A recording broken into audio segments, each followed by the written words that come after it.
যে আপনার মতো মানুষ আমার এই 10,000 টাকার একটা ফ্ল্যাটে স্যার আপনি পা রাখবেন।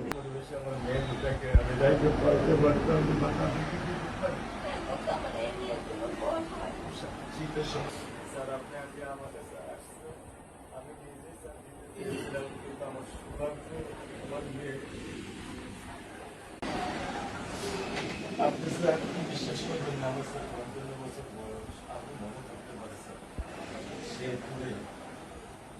লীগের একজন নেতার একটা বাচ্চাও স্যার মারা গিয়েছিলেন, আপনার মনে হয় স্যার হয়তো বা স্মরণ আছে।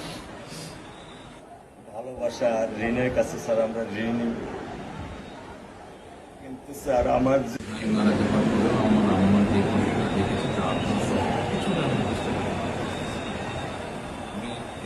আপনাদেরকে বলার জন্য আজকে এখানে এসেছি যে এটা বিচারই ছিল। অনেক কথা বলতে প্রথমে বলছি ইনশাল্লাহ এতটুকু বিশ্বাস রাখেন আল্লাহ বিচার বিচার আপনারাই দেখবেন।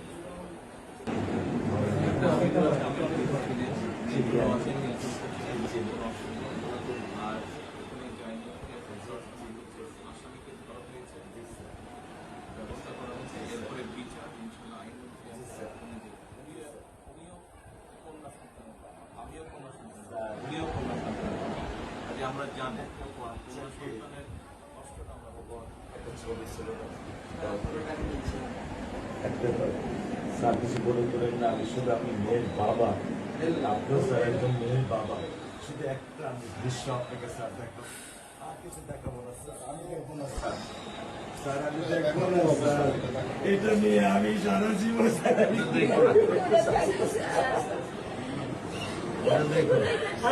করে দেবেন সারা জীবনে দৃশ্য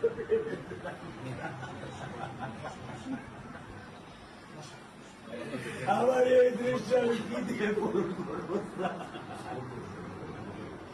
আমার বিয়ে শুক্রবারে আমার সাথে মসজিদে নামাজ পড়ে, আমি 3 নামাজ বাসায় পড়ি স্যার, কারণ ও আমার সাথে নামাজ পড়তে পছন্দ করে।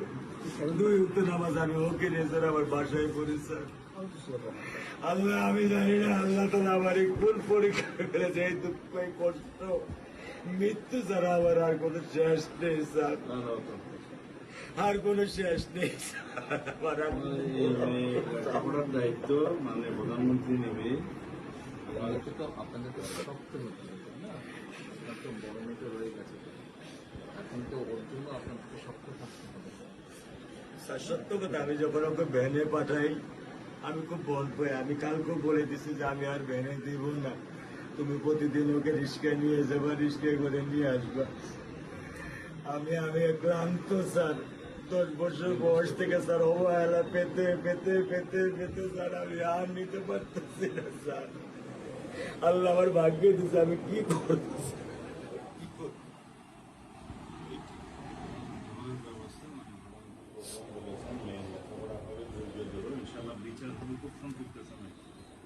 এটা যে বেশি বলতে পারবো না, কারণ আদালতের বিষয় তো।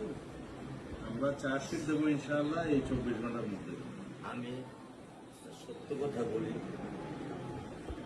আমার 55 বছর বয়সে আমি এত দ্রুত, এত সুন্দর, এত সুচারুভাবে আমি কখনো দেখিনি। এটা আমি বুঝতে পারছি, এটা তো বুঝতে, এটা আমি বুঝতে পারছি স্যার। প্রধানমন্ত্রী চলে আসছেন, এটা আমার সৌভাগ্য।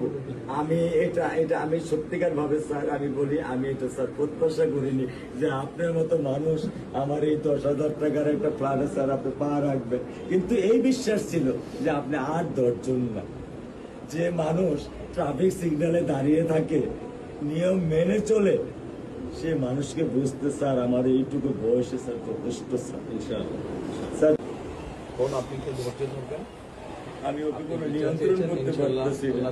আপনার সন্তানের এই অবস্থার জন্য যে দায়ী তার বিচার ইনশাল্লাহ হবে, সেটা শীঘ্রই হবে।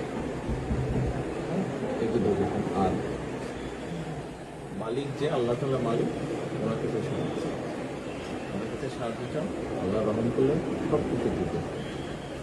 মানুষ হিসাবে আমাদের যেটা করার আমরা স্যার মিরপুর 10 নম্বর আইডিয়াল স্কুলে ক্লাস 9-এ পড়ে স্যার।